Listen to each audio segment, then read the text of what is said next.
Un instant. Romains 8.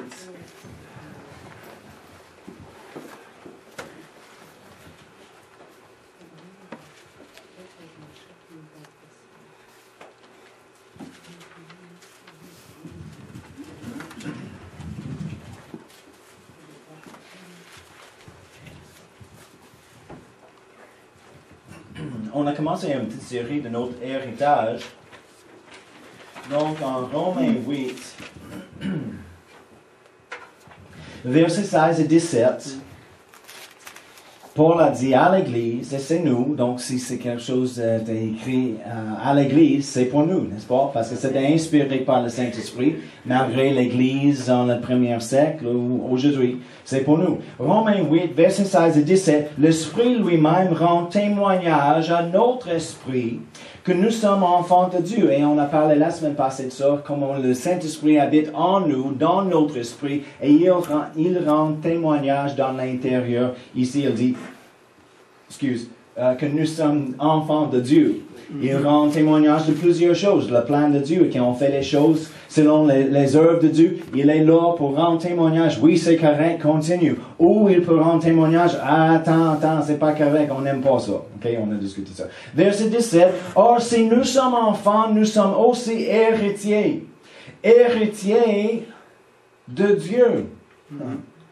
Héritiers de Dieu et co-héritiers de Christ. Si toutefois nous souffrons avec lui, afin d'être glorifiés avec lui. Et on a dit la souffrance avec lui n'est pas la maladie, les catastrophes, toutes ces choses comme ça. Non, les choses arrivent juste dans les tempêtes de la vie, de l'ennemi, l'autre chose. On a parlé au sujet de la souffrance de la chair. Quand on met la chair à côté, comme Jésus a fait dans la jardin, c'est la souffrance de lui, on va partager. Pas la souffrance sur la croix, parce que c'est pourquoi il était là. Pas pour partager les choses avec nous. Non, il a payé le prix comme ça. C'est terminé. C'est fini. Amen. Amen. Mais l'autre souffrance dans la chair, oui, on partage avec lui. Mais il a dit, nous sommes héritiers de Dieu et co-héritiers de Christ. Imaginez, nous, comme les humains ordinaires, nous sommes héritiers avec Dieu. Amen. Ou héritiers, de Dieu. Héritiers. Hey, c'est incroyable de penser on a hérité quelque chose de Dieu. Et co-hérité de Christ. Donc, c'est quoi notre héritage? Tournez avec moi Éphésiens 1. Éphésiens 1, verset 3. Éphésiens 1, verset 3. Dit, béni soit Dieu, le Père de notre Seigneur Jésus-Christ, qui nous a bénis de toutes sortes de bénédictions spirituelles dans les lieux célestes en Christ. Béni soit Dieu, le Père de notre Seigneur Jésus-Christ, qui nous a bénis. Comme je dis ce matin, nous sommes bénis. Et remarquez, c'est le temps passé. Il nous a bénis. Pas un jour. J'ai grandi dans une église traditionnelle et toutes les bénédictions étaient dans le futur. Un jour.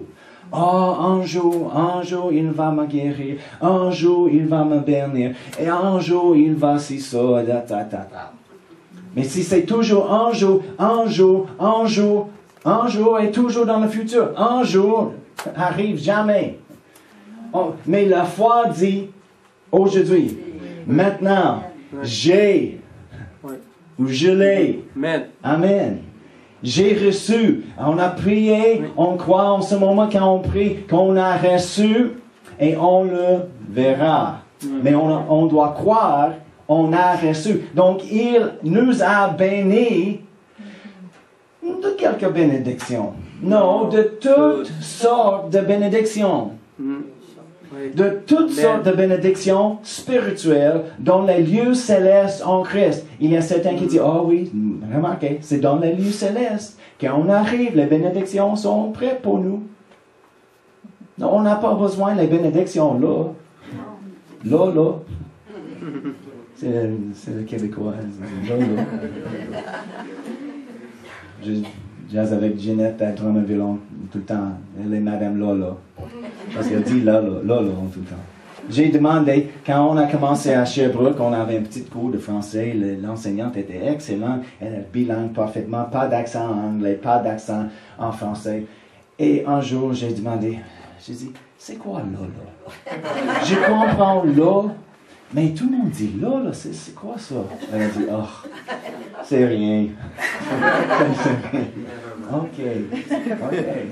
Mais en tout cas, nous avons les choses au ciel, mais pour recevoir ici, c'est dans les lieux célestes en Christ. Et nous sommes maintenant en Christ. On n'arrive pas en Christ plus tard au ciel. Nous sommes en Christ maintenant. Oui.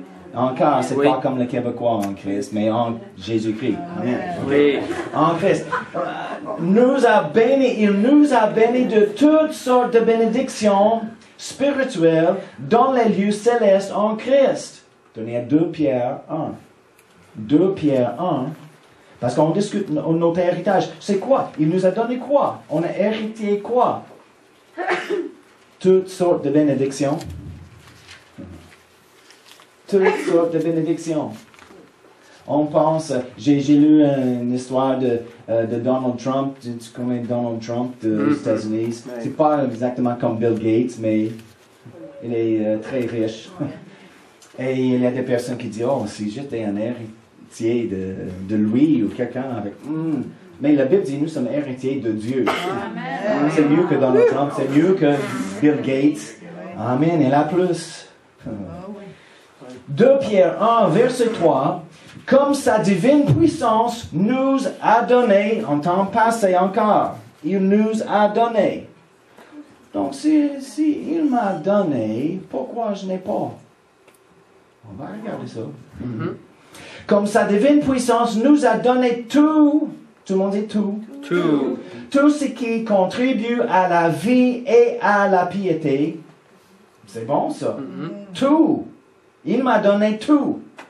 Ce qui contribue à la vie et à la piété. Donc, on a vu en Éphésiens toutes les bénédictions, toutes sortes de bénédictions spirituelles. Et les personnes, oh oui, c'est juste les choses spirituelles. Il n'a pas concerné avec les choses naturelles, notre argent, nos vêtements, des choses. C'est vrai, c'est pourquoi Jésus a dit l'histoire, quand il a dit, regardez les oiseaux, regardez les lits dans le champ. Si Dieu prend soin de... Il parle au sujet des choses naturelles, n'est-ce pas? Oui. Qu'est-ce qu'on mange? Qu'est-ce qu'on porte pour les vêtements? Dis, n'inquiète pas des choses. Dieu prend soin des oiseaux. Il prend soin... Et c'est incroyable comment il prend soin des oiseaux en hiver à Québec. Oui. Où est la nourriture? Je ne sais pas. Je sais, Linda donne la nourriture pour les oiseaux, j'aimerais bien, Pas moi, pas chez nous. J'ai commencé comme ça, quand on... Au lac, on se pense, oh, les oiseaux, tout est gelé, la neige est comme ça, ils mangent quoi? On va donner les petites semences, les grains, des choses. Mais, qu'est-ce qui se passe? Les écureuils arrivent. C'est terminé en 10 minutes. Mais Dieu prend soin des oiseaux pareil. Même si Linda oublie les choses, c'est pas grave. C'est juste un extra. J'étais au parc un jour, juste avant, et l'hiver était en place, comme maintenant, et les écureuils étaient là. Les écureuils dans le parc sont différents. Ils sont les avares. Ils arrivent à l'auto. Et je dis, hey, c'est gros, les écureuils, c'est comme un chat. Je vais prendre une photo, je mets ma main dans ma poche pour prendre mon cellulaire, et 2-3 écureuils arrivent. Oh, il va donner quelque chose. Je vais prendre une photo.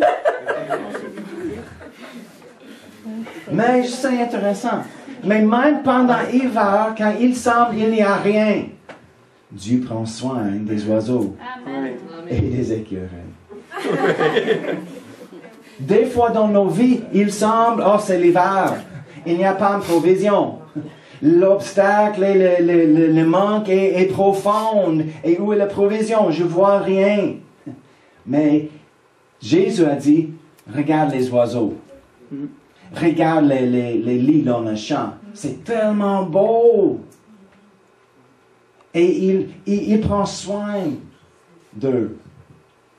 Même si les lits dans le champ sont morts en hiver, dans le printemps, ils repoussent et ils ne sont pas revêtus, revêtus avec la même chose de l'année passée. Ils poussent avec les choses fraîches. Ah, c'est intéressant. Mais nous sommes contents avec la même chose. Oh, c'est vieux. Oh, c'est terrible. Non, Dieu prend soin de nous. N'est-ce pas? Oui. Amen. Merci, Seigneur. Donc, oui, les choses, bénédiction spirituelle, mais aussi, il a dit, tout ce qui contribue à la vie et à la piété. Il a fait une distinction, une différence.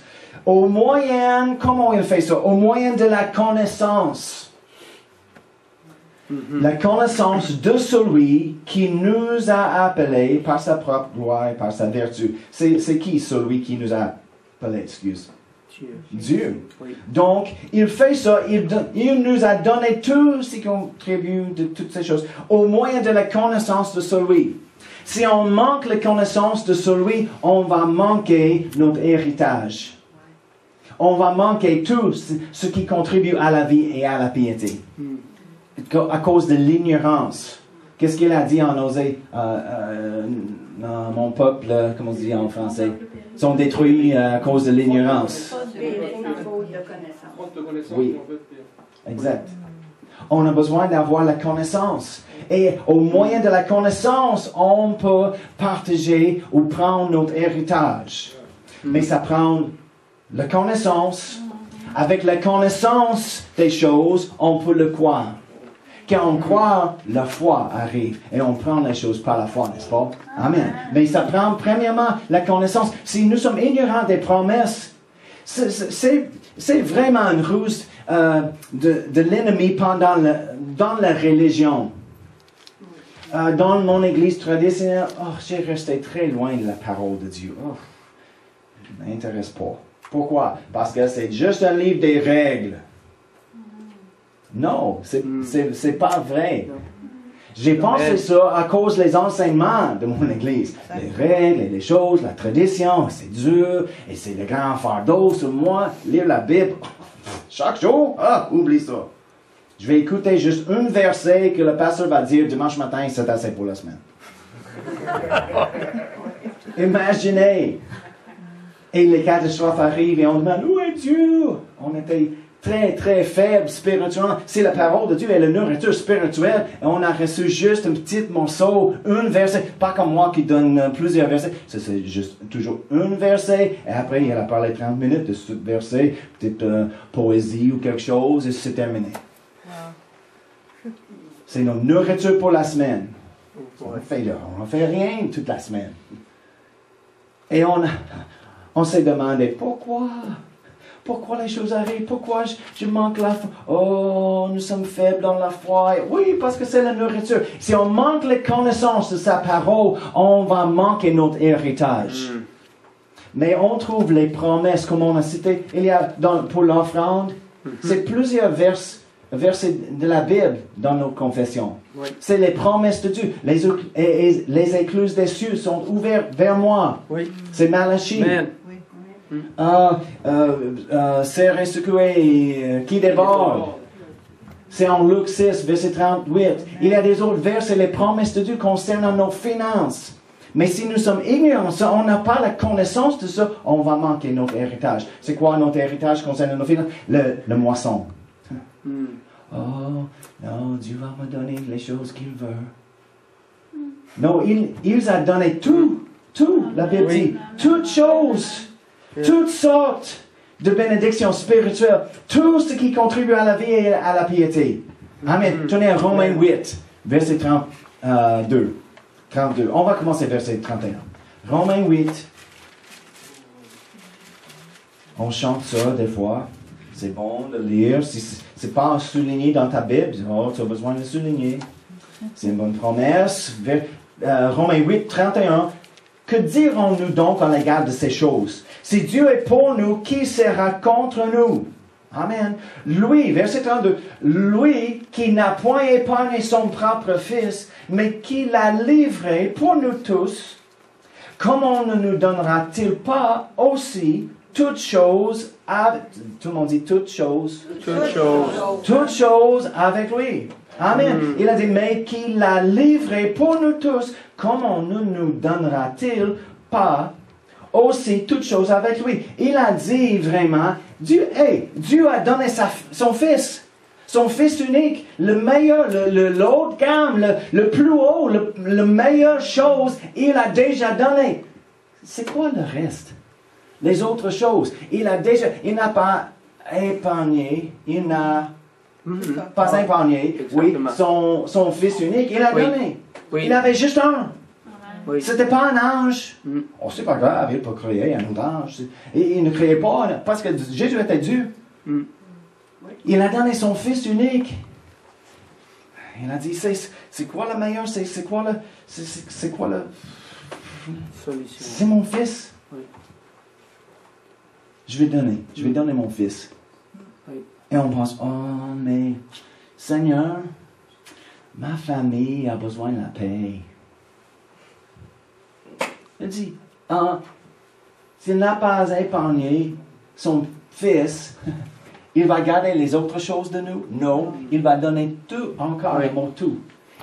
C'est notre héritage et tout. Yes, Lord. Hallelujah. Tout dont on a besoin. Oui. Il n'y a pas juste les choses, ok, il y a une liste. Quand je ne sais pas si vous avez jamais reçu un héritage. Oui. Pas moi que je pense. Oh oui, peut-être un grand-parent, quelque chose de petit. Mais je n'étais jamais là dans le bureau d'avocat. Mais des fois, il y a une liste des choses, les choses énumérées. Pour tel et tel, ça et ça. Ok, il y a choses exactes. L'autre et l'autre chose. C'est tout. Oh, mais maintenant, peut-être le mois prochain, j'aurai besoin d'une autre chose. Bon, désolé, c'est juste ça, numéro 1, 2 et 3. C'est le tien. OK? En Dieu, co-héritier avec Jésus-Christ, c'est toute chose. Tout. Oui. Pour chaque situation, chaque circonstance, il y a quelque chose pour nous. C'est selon nos besoins. Qu'est-ce qu'on a besoin aujourd'hui? Il a fourni la provision pour nous. Demain, il y a un autre besoin. Je n'ai pas vu hier, mais aujourd'hui, je me lève et il y a un autre besoin. Qu'est-ce qu'on fait? Il y a une autre provision dans notre héritage en Dieu. Toutes choses, toutes choses, toutes choses. Hallelujah. Alléluia. Mais ça prend la connaissance, n'est-ce pas? Et il a donné son Fils, donc il va donner les autres choses aussi. Tournez à Psaume 23. On va regarder. Tout le monde peut citer, mais on va regarder. C'est des fois, on ne pense pas des choses qu'on peut réciter. Est-ce que c'est vrai? C'était le problème dans notre église traditionnelle où j'ai grandi. On a cité la même chose souvent chaque semaine.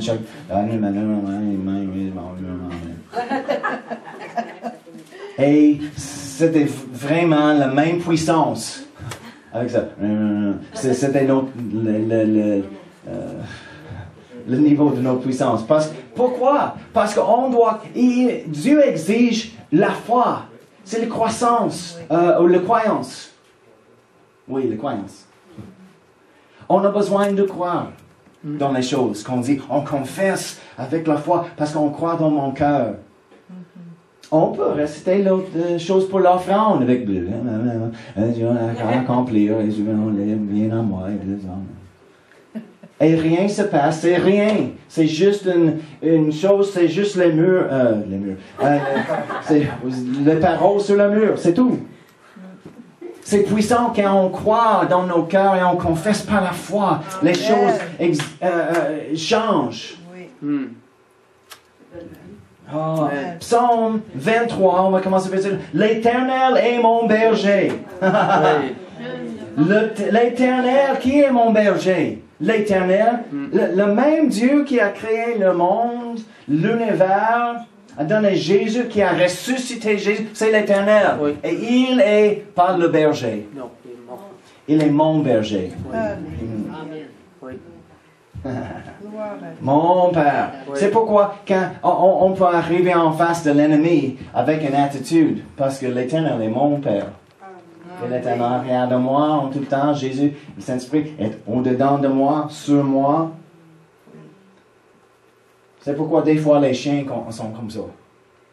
Le chien arrive et il n'a pas beaucoup de confiance, mais si le maître est là, il a une attitude, mais il vient dans mon cours. Cette personne est là. Mais comme un chrétien, on a besoin d'avoir l'attitude comme ça, parce que l'Éternel, il est mon berger. Oui. Oh oui, il est le berger de mon pasteur. Oui, c'est vrai, mais nous avons un Dieu personnel. Mon Oui. berger. Oui. Et Alléluia. il continue. Je ne manquerai de rien. Tout le monde dit ça. Je ne manquerai de rien. Ça veut dire quoi? Oui, c'est tout. Je ne manquerai de rien sauf pour... Non. Où est le sauf? Est-ce qu'il y a un virgule? Non. Point final. Je ne manquerai de rien. Mais on aime de faire les excuses. On fonde notre foi, malheureusement, souvent sur les expériences. Mais j'ai expérimenté le manque. Donc, c'est pas vrai ça. Oh, la parole de Dieu n'est pas vraie. Non, je dis, vos expériences ne sont pas vraies. Selon la Bible. Oh, mais j'ai vraiment expérimenté les choses. Mais des fois, dans notre ignorance, l'ignorance n'est pas grave. C'est juste un manque de connaissance. Ce n'est pas la stupidité, il y a une différence. Mais si on manque la connaissance, on va manquer notre héritage. Mais ici, on a besoin de croire et fondre notre foi sur la parole de Dieu, pas nos expériences. Parce que des fois, on expérimente des choses qui ne sont pas vraies selon la volonté de Dieu. C'est une expérience de l'ennemi, une tempête de vie, à cause de notre ignorance. À cause de nous, on a expérimenté quelque chose. Mais, même si c'était notre faute, on a préparé, et il y a une expression en anglais, je ne sais pas si vous avez la même chose au sujet le lit, tu as fait ton lit, tu vois, you made your bed, now lie in it. On se couche tel qu'on fait son lit, c'est ça? Ah, peut-être. C'est quoi ça encore? On se couche. On se couche. Tel qu'on fait son lit. Comment Comment on fait son lit. Oui, exactement. Voilà. En autre mot, c'est ta faute, tu as causé ça, tu as fait ça, donc tu vas vécu avec les résultats. Et des fois, nous sommes convaincus, oui, c'est la vérité, c'est ma faute. J'ai mérité ça. Mais on a un Dieu de miséricorde. Oui. C'est pourquoi on a un Dieu. C'est pourquoi on a un sauveur. Le péché était notre faute. On a choisi le péché. On a choisi les choses et il a les résultats. Mais on peut annuler, en Jésus-Christ, on peut annuler les résultats de nos fautes et nos erreurs et nos péchés. Oui. En Jésus-Christ. Quand on demande le pardon, même dans les œuvres de Dieu, même dans nos marches avec Dieu, quand on fait les erreurs, quand on pêche, on tombe, on tourne à gauche, on avait besoin de tourner à droite, on peut arriver et dire, ah Seigneur, Dieu de miséricorde, aide-moi. Il est là. Il ne dit pas, non, c'est pas ma problème, je le tiens. Non. Il est là pourquoi? Parce qu'il est notre Dieu. Il est le bon berger. Amen. Qui garde les brebis. Non, ici. C'est le Dieu de miséricorde. On continue, verset 2. Il me fait reposer. Oh, il me fait reposer. Oui. Je fais avec Bentley des fois, notre chien, c'est grand. Et je dis assis. Il attend à la porte, il veut sortir. Non, assis. Des fois, j'aide. Assis. Je fais reposer. Il me fait reposer dans de verts pâturages. Il me dirige près des eaux paisibles. Oui. Pas dans le désert. Oh, il me conduit dans le désert. Il me conduit sur la montagne très haut. On grimpe dans non. Qu'est-ce qu'il dit? Il me fait reposer dans les verts pâturages. Il me dirige près des eaux paisibles, en paix. Il restaure mon âme. Il me conduit dans les sentiers de la justice à cause de son nom. Quand je marche dans la vallée de l'ombre de la mort, je ne crains aucun mal, car tu es avec moi. Ta houlette et ton bâton me rassurent. Tu dresses devant moi une table en face de mes adversaires. Tu oins d'huile ma tête et ma coupe d'abord. Tu dresses devant moi une table en face de mes adversaires. Il a dressé une table. Il a préparé quelque chose pour nous. Juste pour regarder. Oh, c'est une belle table. Oh, l'alimentaire, les repas très... Oh Seigneur, si je peux juste une bouchée. Non, c'était préparé pour nous de manger. Oui. Laissez rien sur la table. Rien. Laissez rien sur la table. On a besoin de manger, participer, à recevoir toutes ces choses. C'est notre héritage. Il a préparé, il a dressé la table avec notre héritage. C'est quoi notre héritage? Toutes choses, toutes les bénédictions, toutes sortes de bénédictions spirituelles, tout ce qui contribue à la vie et à la piété. C'est notre héritage et c'est préparé. Et au moyen de la connaissance, on peut manger à la table, même en face des adversaires. Qui ne mange pas, juste nous regarde. Et on devient plus fort quand on mange la table et les choses qu'il a préparées pour nous. Oh non, merci, j'ai préparé mes propres choses, je peux manger ça. C'est pas la même chose. On n'a pas la même force, on n'a pas la même sagesse, on ne fait pas les mêmes œuvres avec notre nourriture. Non. Il a préparé un héritage, une table pour nous. On a besoin de manger. Combien de temps on a cité ces versets-là? On n'a pensé pas de ça. Oui, il laisse une table devant moi. Non, c'est là pour une raison, c'est là pour une signification dans notre vie, de participer. Et oui, il a dressé une table, pas juste un chaudron de patates. Il a dressé une table. Il y a plusieurs choses, comme on a dit, chaque situation. Qu'est-ce que nous avons besoin aujourd'hui? Et demain, le mois prochain. Le bon Dieu, il a déjà vu, parce qu'il connaît le futur, la fin du commencement. Il voit, il a prévu tous nos besoins de toutes nos vies, jusqu'au dernier jour de nos vies. Et il a préparé une table pour nous, de prendre les choses. Oh, amen, amen. Tournez à Josué 18.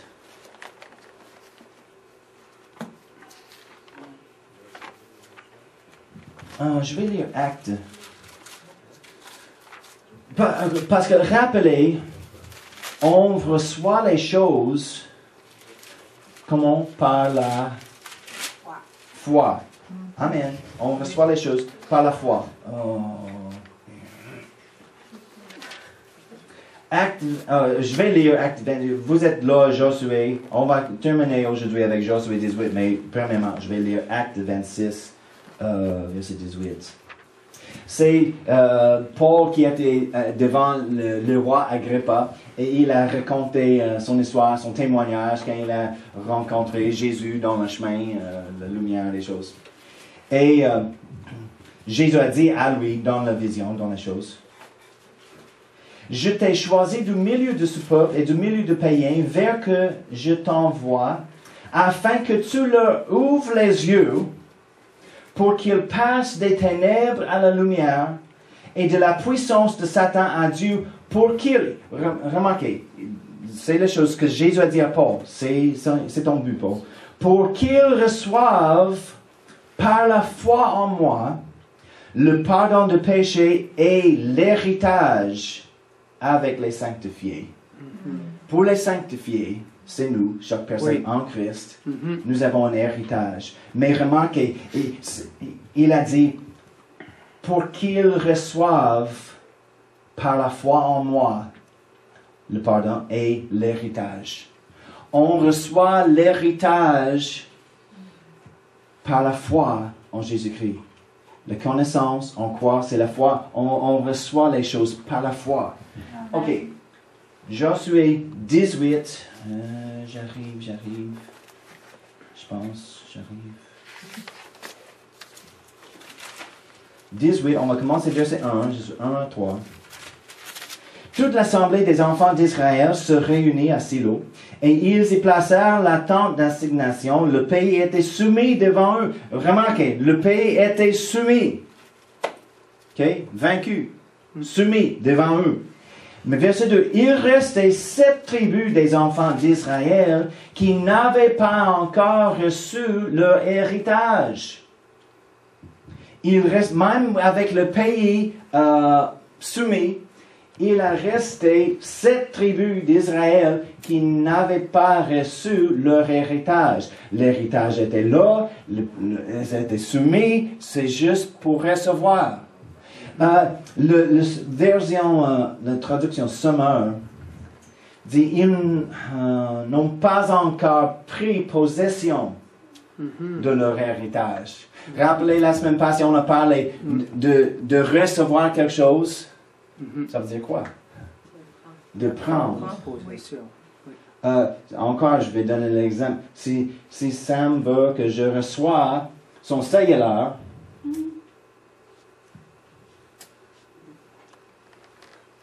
mais le chrétien dit, Seigneur, j'ai besoin de cellulaire. C'est tellement important dans ma vie maintenant. C'est la réponse de mes besoins, c'est un cellulaire. J'ai besoin vraiment d'un cellulaire.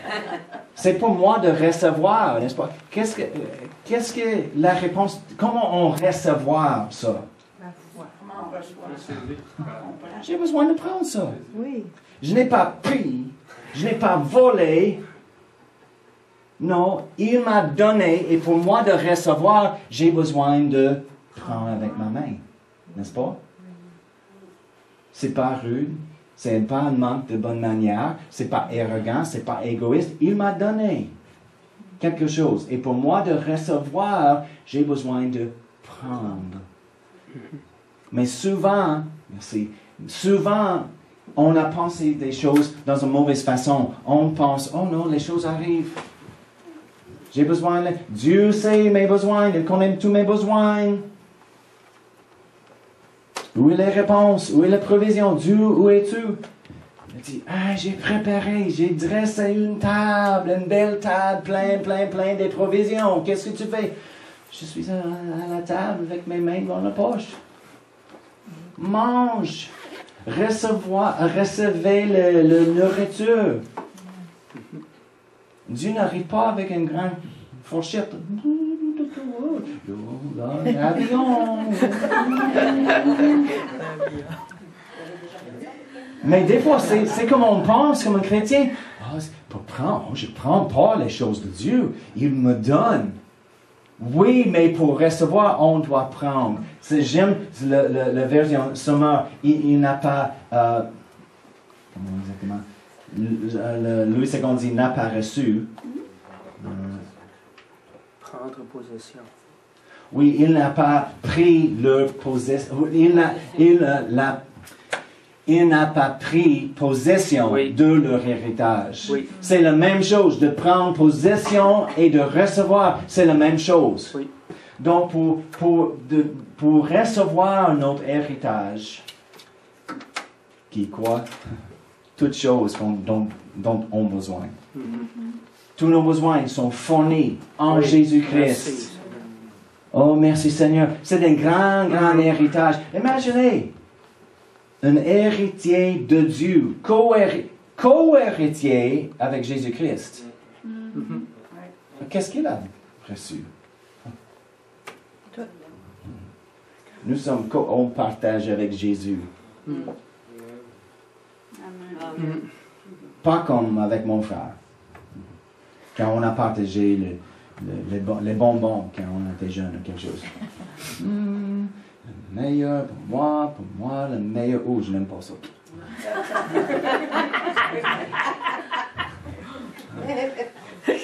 C'était moi. Et elle dit, hey, donne-moi un riz. Non, c'est ma préférée. Mais je n'aime pas le petit verre des gommis. Tu peux faire. Non, je n'aime pas non plus. Non, c'est le mien, je vais partager. Non, Jésus n'est pas comme ça. Il partage le meilleur. Nous sommes co-héritiers, on partage la même chose avec Jésus. Amen. On a besoin de penser correctement de ces choses. Pas non, recevoir juste une petite verre gommis, c'est ma vie, les choses. Non, la meilleure chose, tous nos besoins fournis en Jésus-Christ avec le meilleur de Dieu. Il a donné Jésus pour un but, pour une raison. Pas afin qu'on puisse vivre une vie faible et mal nourrie, et mal fournie. Non. L'Église est supposée d'être l'exemple dans le monde de la bonté de Dieu. Amen. Le monde a besoin d'être jaloux de nous. Amen. Pourquoi c'est toujours le meilleur, toujours tous les... Qu'est-ce qui se passe dans la vie? Oh, c'est mon Dieu. Mon Jésus est bon pour moi en tout temps. Amen. Merci Père, on te remercie pour notre héritage en Jésus-Christ. Oh, c'est rien de nous-mêmes, Seigneur, mais c'est les choses que tu as fait en Jésus. Et nous sommes reconnaissants ce matin. Merci que tous nos besoins sont fournis. Merci, Seigneur, que toutes sortes de bénédictions sont dans nos vies, de tes mains, Seigneur. Oh, et nos vies sont comblées de toi, Seigneur, et tes bénédictions. Merci. Nous sommes bénis pour être une bénédiction. Et on te remercie, Seigneur. Merci. Aide-nous de prendre plus de connaissance de toi cette semaine, d'expérimenter plus de ta bonté, plus de toi, Seigneur, plus de connaissance, plus de révélation de ta parole, afin qu'on peut prendre plus pour partager le bonne nouvelle de Jésus, partager avec les autres, prendre soin des autres, aider les autres, être une bénédiction pour les autres. Oh, merci, Seigneur. Merci. C'est pas au sujet de nous. C'est pas juste pour nous de ramasser les bénédictions et les choses et les puissances, mais toujours pour les autres, Seigneur, pour gagner les autres, pour grandir le royaume de Dieu ici dans la ville de Québec. Amen. Et on donne toute la gloire. Toute la gloire. Et on te donne toute l'honneur, Seigneur. Sois glorifié, sois honoré parmi nous. Dans le nom de Jésus. Amen.